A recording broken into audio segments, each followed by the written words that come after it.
Bien, bueno, empezamos después de llegar a más chicos. Bueno, les decía que vamos a continuar con el tema de cañerías. No sé si le mostré esta tabla la clase anterior, que es la clasificación y dimensiones de los tubos y o caños que la norma ASME y algunas otras normas toman para denominar comercialmente a los caños y tubos. Y les dije que caños y tubos acá no vamos a confundir, porque en las normas encontramos tubos, sin embargo tubo lo hemos definido con un diámetro exterior y a caño lo hemos definido con un diámetro nominal como está acá. Entonces, pero bueno, como también nos da el diámetro exterior, digamos que es para tubos y caños esta tabla. Y la mayoría de las tablas son exactamente iguales, ¿no? ¿Se acuerdan que dijimos que las cañerías se denominaban por un diámetro nominal que no era ni el exterior ni el interior? Y un número schedule o schedule que lo cuantificaba en cuanto a su espesor. Entonces, la denominación de un caño podemos decir que es de, por ejemplo, 1 pulgada, ¿sí? Diámetro nominal, y tenemos que viene a partir de 40, una clasificación de este caño, en donde tiene una pared de 3,38 milímetros. Entonces, un caño de 1 pulgada, schedule 40, significa que esa pared que tiene el tubo es de 3,38 milímetros. ¿Eh? Después, otros de los datos, tenemos acá los kilos por metro que pesa el caño, y así, si vamos subiendo, fíjense, un schedule 80 para la misma cañería, 1 pulgada, tenemos un espesor de 4,55. Obviamente el peso por metro es mayor que el anterior, 3,23, y así. Comercialmente es muy difícil encontrar de todas las calidades y tamaños. Es bastante acotado, tanto en cañerías como en tubo, bastante acotado, no se encuentran de todas las medidas, porque obviamente el consumo tampoco es importante en todas las medidas. Entonces, sí, fíjense ustedes, cuando vamos creciendo en diámetro nominal, que la cañería aumenta su tamaño, sí podemos tener de schedule 20 a 160. ¿Por qué? Porque aquí sí, una variación de espesores lo hace más caro o menos caro a un caño.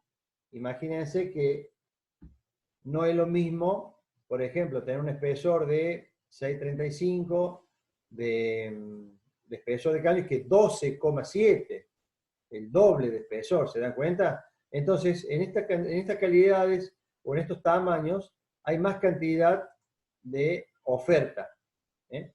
Porque obviamente tienen más salida de uso industrial principalmente. En un caño, como le decía recién de ejemplo, de 1 pulgada, de 3,38 a 4,5 no llega a 1 milímetro, o sí, 1 milímetro y chirolita de mayor espesor, en el metro no va a incidir tanto como un caño grande, ¿sí? Entonces, esta es la tabla con que ustedes van a tener que buscar y definir cuando tengan definido, digamos, por ejemplo, el caudal que ustedes van a llevar, la temperatura, la presión. Una vez definido el espesor y el diámetro, van a venir a esta tabla y lo van a determinar cuál es exactamente el caño que ustedes están necesitando.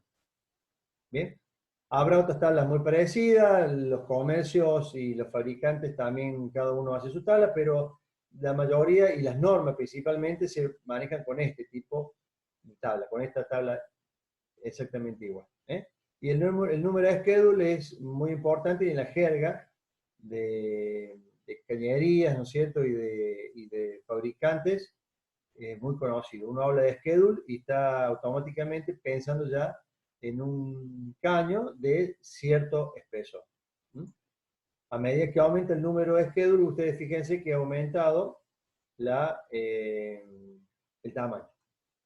Bien, vamos ahora a continuar un poquito viendo los parámetros y las características que necesitamos ir conociendo de cañerías. Y vamos a ir a este apunte que le pase, vamos a ir al tema 3, nos vamos a saltar el tema 2, vamos a ir al tema 3, y después volveremos al 2 en todo caso, pero me interesa primero darle un pantallazo general de cañería y de algunos aspectos. Me parece que en la escala que lo voy a dar les es mejor, lo van a entender más. Acá tenemos entonces el tema 3, vamos a ver ahora, que tiene que ver con especificaciones de las cañerías, especificaciones generales de los materiales, lista de las líneas, ya vamos a ver qué es una línea, la lista de materiales de las líneas, diseño de los planos, algunas consideraciones, disposiciones de la línea no subterránea, es decir, de qué manera se deben trasladar estas líneas en la planta, agrupamiento de dichas líneas, cómo se pueden agrupar, cotas de cañerías, equipos, drenajes, importancia del conocimiento del proceso. Acá hay varias etapas de la importancia del conocimiento del proceso. La etapa primera, que es la de tener consideraciones muy generales, no hace falta tanto conocer más que algunos parámetros del proceso para arrancar el cálculo, pero después, a medida que vamos avanzando y definiendo todo, me refiero a todo, hablando de cañerías y hablando también de recipientes, ya sí es muy importante conocer el proceso más a fondo, ¿sí? Después de terminar con lo que es el caño, perdón, los planos de las cañerías, con los diagramas de flujo, diagramas de procesos.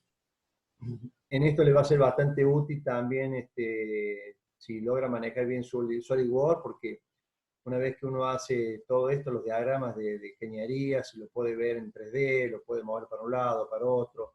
Es muy útil, si lo logran hacer en Solid, ya van a ver, aunque sea no todas las cañerías, pero algunas partes de equipo con cañerías, les va a ser útil porque lo van a visualizar de una manera que les puede resultar más fácil para entenderlo, le puede resultar más fácil para detectar algún error o inclusive para hacer algún cambio si ustedes quieren o ven que es factible hacer un cambio.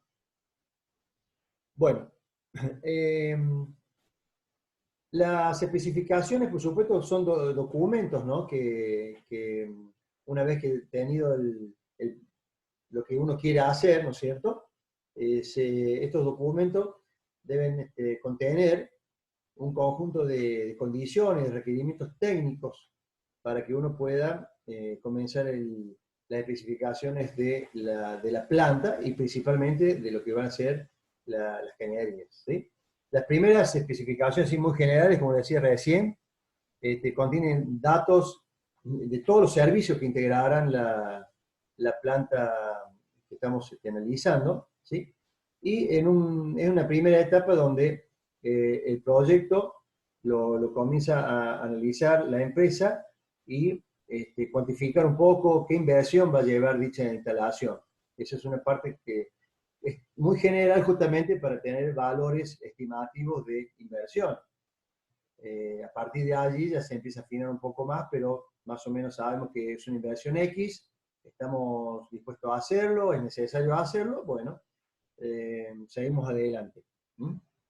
Eh, Acá dice que algunos de los contenidos de estas especificaciones, por supuesto los códigos y normas que deben ser obedecidos. Eso se acuerda que se los comenté desde el primer momento. Siempre uno cuando arranca un diseño o algo tiene que establecer bajo qué códigos o normas puede o va a hacer su proyecto, porque en función de eso nosotros vamos a tener todos los ensayos de materiales, la designación, cómo controlar esto, todos los datos para que nuestro proyecto no tenga problemas.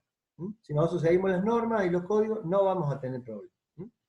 Bueno, tipos de abreviaturas también que se suelen utilizar mucho porque para no repetir un montón de cosas que simplemente con algunas siglas uno ya identifica de qué se trata, ¿no es cierto?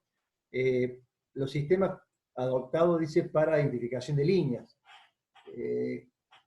No me acuerdo si cuando hablé de cañerías y de distintos tipos de cañerías, de eso se trata acá, de identificar las líneas de alguna manera. ¿Se acuerda que pueden ser por colores? pueden ser por tendido, es decir, por un lado va un ramal que a lo mejor lleva los productos contaminantes y por otro lado van de los equipos auxiliares que, bueno, no son peligrosos ni contaminantes. Esa sería más o menos la identificación de las líneas, que no siempre pueden ir por el mismo lado. Depende, como les digo recién, de la peligrosidad que tenga una, de los tamaños, se van haciendo tendidos con ciertas condiciones y con cañerías que sean, digamos, de la misma naturaleza o trasladen fluidos, o vapores, o gases, lo que fuese, de la misma naturaleza o muy parecido, ¿sí? Y después, bueno, cálculos, trazados, montajes y pruebas de las cañerías que se deben hacer en cada caso, ¿sí? Esos serían, digamos, muy abreviadamente algunos de las informaciones más importantes que debemos tener para hacerlo. De todas maneras, aquí también se tiene que ir teniendo en cuenta cómo van a ser las disposiciones de dichas cañerías, ¿sí? Para, bueno, obtener los planos de la planta, ya sea a niveles bajos o por elevación de las cañerías. También lo que va a ser toda la soportería, ¿sí? Y los dibujos isométricos, a los que recién hacía referencia yo, si ustedes saben manejar bien el sol y lo van a poder visualizar y de una manera muy buena. Además, en cuanto a la presentación, ¿no? A la presentación queda muy bien presentarlo de esa manera, ¿no? En 3D, queda muy bien. Bueno, eso respecto entonces de las especificaciones generales para comenzar el proyecto. Después tenemos las especificaciones de los materiales. Aquí todo lo que vamos a tratar de hacer divisiones en toda la info que tenga que ver con cañerías, válvulas, bridas, etcétera, etcétera, cuyas especificaciones de materiales puedan ser coincidentes o de la misma naturaleza. Es importante esto desde el aspecto de la facilidad de compra de esos materiales como facilidad de la logística, como también importante para tener la parte de mantenimiento a modo de repuesto, ¿no es cierto?, para algún imprevisto. Siempre es conveniente tener los materiales los más similares posibles, tanto sea en calidad como en tamaño. Yo siempre les digo que, por ejemplo, un ejemplo muy práctico es cuando se hacen recipientes, quizás tengamos que hacer a lo mejor 2, 3 o 4 recipientes en la planta, ¿no? Entonces, resulta que uno nos da, no sé, 15 milímetros y otro nos da 19 milímetros de espesor de pared que tendrán los recipientes. Entonces, se gana mucha más plata y se ahorra mucho dinero si decimos, miren, compramos todos material de 19 que nos va a estar soportando lo de 15 también, y hacemos una sola compra, el mismo proveedor, el mismo material. Si nos hace falta, vamos a tener de stock. Entonces, eso es mucho más fácil planificarlo de antemano. Eso es característica de decir que el de compra se le facilita comprar más cantidad, puede pelear el precio, porque compra más cantidad del mismo material, ¿sí? Con las mismas especificaciones, es una compra mucho más barata, ¿sí? Y cuando uno se estoquea para repuesto, digo de espesor, un ejemplo de espesor, pero por ejemplo si vamos a cañerías también es lo mismo. Si tenemos cañerías que si aumentamos el diámetro para comprar más cantidad del mismo caño, no nos afecta en la velocidad de circulación o en algunos aspectos que tengan que ver con lo que circule por el interior, listo, compramos el mismo caño, sabemos que vamos a soldar de la misma manera, van a tener los mismos espesores, vamos a tener en stock caños de repuesto, si no tenemos que tener a lo mejor 10 tipos de caños distintos, cuando a lo mejor por algunos milímetros nosotros ya unificábamos eso. ¿Se entiende? Entonces, recuerden siempre que eso es muy importante de tenerlo en cuenta cuando se hace el listado de materiales, ¿sí? Obviamente que cada listado de materiales va a tener que ver con las especificaciones de servicio que va a prestar. Pero bueno, esa es otra división que podemos hacer también dentro de los servicios que van a prestar dichos elementos, como cañería, accesorios. Por ejemplo, si tenemos especificaciones en hidrocarburos líquidos y otro como hidrocarburos gaseosos, ¿bien? O para aire comprimido, por lo que sea. Estos pueden ser grandes divisiones de nuestra planta en la selección de materiales, cañería y todo lo que tenga que ver con el armado de eso, ¿sí? También hay que tener en cuenta que muchas especificaciones también complica a veces el proyecto. Por eso lo que recién le decía yo de quizás hacer un planteo de comprar a lo mejor la misma chapa para todo, los mismos caños para todo, porque si empezamos a complicar con muchas especificaciones, se encarece todo, ¿eh? Y dificulta acá dice, dificulta la compra y el almacenaje de los materiales, ¿sí? Como también, por contrapartida, si hacemos un número pequeño de especificaciones, también quizás por ahí se pueda gastar mal, ¿eh? Porque se compra algo que después no va a ser adecuado en muchos casos. Entonces, hay que ser bastante equilibrado en cuanto a las especificaciones a dar. ¿De acuerdo? Bien, por supuesto que si tenemos un servicio que es de características muy severo, ¿no es cierto? Y como le decía recién, cubrimos esto nosotros, si nosotros podemos comprar lo mismo para todos, ya vamos a estar cubiertos, ¿eh? Si estamos cubriendo lo más severo, digamos, lo menos severo, se sobreentiende que va a estar sobredimensionado, ¿de acuerdo? Bueno, obligatoriamente todas las informaciones, obviamente, de las especificaciones va a ser de acuerdo a lo que estemos especificando, ¿eh? Sí, la identificación de material, clasificación del fluido al cual se va a destinar esto, la variación de presión y temperatura. Aquí fíjense que tenemos los tres parámetros que alguna vez les comenté yo: fluido, presión y temperatura, básicos para arrancar cualquier cálculo y tomar decisiones respecto del cálculo. Tolerancia de corrosión adoptada, en el caso que tengamos materiales como un acero común, ¿no es cierto? Ya sea en caños o recipientes. ¿Qué tolerancia de corrosión le hemos dado? Cuando veamos el cálculo de espesor, ahí vamos a ver que le sumamos siempre un poquito de espesor para tener en cuenta la corrosión. El escaño, los materiales y el proceso de fabricación. Eso es importante, el proceso de fabricación que han tenido los caños a manera de historia, a manera de seguimiento, ¿no es cierto?, de lo que vamos a fabricar, ¿sí? Y los distintos sistemas de unión adoptados. Esto se refiere a cómo vamos a unir los caños. ¿Por roscas? ¿Van a ser roscados? ¿Van a ser soldados? ¿Van a ser unidos solamente por bridas? O sea, hay un montón de formas de uniones que también debe ser tomado en cuenta en el inicio de eso. Los tipos de válvulas que se van a utilizar, que pueden ser de bloqueo, de regulación, de retención, bueno, diversos tipos de válvulas. Los tipos de bridas, tipos de brida también seleccionándolo en función de las presiones. Las bridas se seleccionan en función de la presión, ¿sí?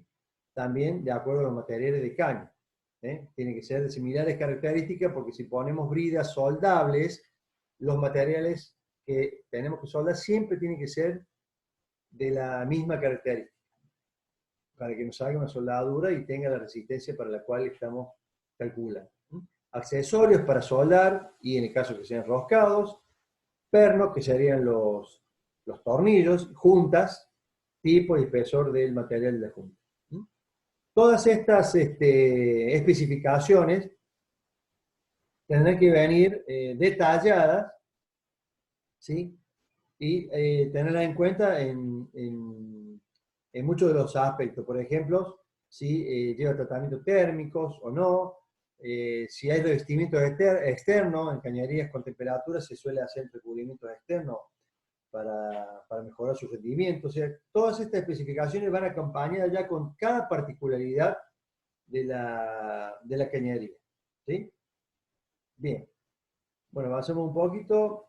Bueno, estas son algunas especificaciones complementarias: tipo de soldadura, qué tipo de aislación, las pinturas en el caso de que vayan pintadas para protección de la oxidación, filtros, sistemas de calentamiento, cálculo de diámetros y espesores. A veces también en las especificaciones se acompaña con el cálculo del diámetro. Por allí es muy útil esto a modo de prueba, digamos, porque por allí uno cuando ve el cálculo lo repasa un poco y finalmente va a comprar y con las especificaciones justas, y es como un repaso, una especie de cálculo de seguridad, digamos, por las dudas haya habido un error en el cálculo primario. Bueno, lista de líneas, lo que les decía al principio, las líneas van a estar identificadas y se van a tratar de hacer planillas por cada lista de caños, ¿sí? Y qué tipo de fluido proveen, ¿no es cierto? En qué condiciones se va a utilizar esa cañería, de temperaturas, presión, cuál va a ser la presión de prueba que tiene ese tipo de cañería. Es todo un listado en planillas de las líneas que van a formar lo que luego son los parrales, que es un conjunto de cañerías que van, digamos, apoyadas y van hacia el mismo lado.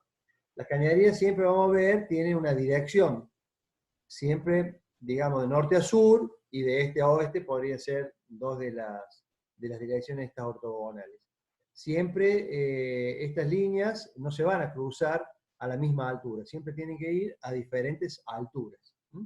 Esa diferencia de altura entre una y otra lo va a determinar principalmente los diámetros de los caños, porque siempre las derivaciones o los cambios de dirección se va a sobreelevar del plano en donde está esa cañería, y por lo menos va a tener que tener una curva, ¿no es cierto?, que lo eleva al caño hacia al próximo nivel, un intermedio recto y otra curva más.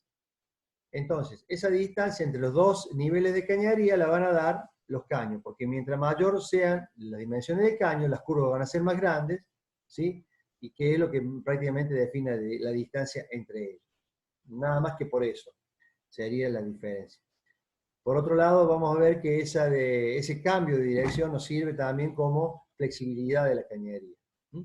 Bueno, eso sería un poco lista de las líneas y planillas que se tienen que emitir para cada caño que componga dicha línea, para saber las especificaciones que tiene cada uno. Bueno, el listado de materiales ya lo he dicho bastantes veces, pero acá lo tiene un poquito más detallado. El número, diámetro nominal, tipos de accesorio, el caso, cantidad, material. Normalmente aquí en este listado de materiales se puede colocar lo que son los planos de fabricación.